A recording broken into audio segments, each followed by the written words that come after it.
حق خطیب حسین علی بادشاہ سرکار جنہیں سپہ سالار ختم نبوت کہا جاتا ہے اور عالمی تحریک ختم نبوت کا بانی جنہیں کہا جاتا ہے، میری آپ سے دستبستہ گزارش ہے اور اپیل ہے کہ آپ اتنا بڑا نیٹ ورک جو ہے وہ پنجاب کے اندر لے کر چل رہے ہیں، تو میری آپ سے گزارش ہے کہ آپ کے پاس ہزاروں کا مجمع ہوتا ہے اور ایک آواز پر لاکھوں لوگ آپ کے مجمع کے اندر جمع ہوتے ہیں، بڑے بڑے ناطخواں آپ کی جھولیوں کے اندر ہیں، بڑے بڑے علماء کو آپ نے اپنے قدموں میں بٹھایا ہوتا ہے۔ میری آپ سے گزارش ہے کہ آپ اپنی ایک آواز ختم نبوت کے آپ محافظ ہیں، آپ اپنی ایک آواز اس محافظ ختم نبوت کے لیے بھی بلند کریں کہ جس کی مسجد 8 ماہ سے بند ہے، جس کی مسجد میں عید الفطر نہیں ہوئی، جس کی مسجد میں روزے نہیں ہوئے، جس کی مسجد میں تراویح نہیں ہوئی، جس کی مسجد میں عبادات نہیں ہوئی، جس کی مسجد رمضانوں میں ہی بند رہی، جس کی مسجد میں عید الاضحیٰ کی نماز نہیں ہوئی۔ میری آپ سے گزارش ہے آپ حکومت وقت سے اس بات کی اپیل کریں کہ مسجد رحمت للعالمین کو کھولا جائے، کیونکہ آپ کی سنوائی ہوگی، آپ کے پاس لاکھوں کا مجمع ہے، آپ عقیدہ ختم نبوت کے محافظ ہیں، تو آپ اتنی سی کام نہیں کر سکتے، تو آپ کے لیے کوئی چھوٹا کام نہیں ہے، آپ تو اس سے بڑے بڑے کام کرنے کے لیے تیار ہو جاتے ہیں۔ تو میری آپ سے گزارش ہے کہ حق خطیب حسین علی بادشاہ سرکار آپ جو ہے مسجد رحمت للعالمین کے لیے آواز اٹھائیں، اور جو پنجاب کے دیگر علماء ہیں جن کے بڑے نیٹ ورک ہیں، میری ان سے بھی گزارش ہے کہ آپ جو ہے وہ حسینی کردار ادا کریں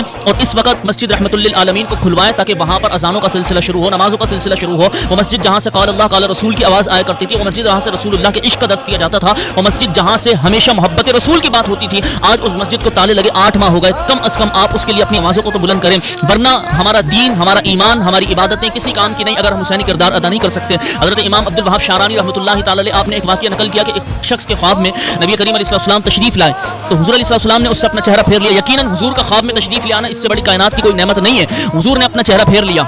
تو وہ شخص کہنے لگا یا رسول اللہ آپ نے مجھ سے اپنا چہرہ کیوں پھیرا؟ نبی کریم علیہ السلام نے فرمایا تو حسین کے دور میں تھا، تو عرض کرنے لگا یا رسول اللہ میں نہ حسین کے لشکر میں تھا نہ میں یزید کے لشکر میں تھا، تو رسول اللہ نے فرمایا تجھے معلوم تھا کہ حسین حق پر ہے، اس کے باوجود تو نے امام حسین کا ساتھ کیوں نہ دیا؟ آج ہمیں معلوم ہے کہ حق پر کون ہے، باطل پر کون ہے، لیکن ہم اپنی آوازوں کو بلند نہ کریں تو قیامت کے دن اگر رسول اللہ نے ہم سے چہرہ پھیر لیا تو ہم کہاں جائیں گے؟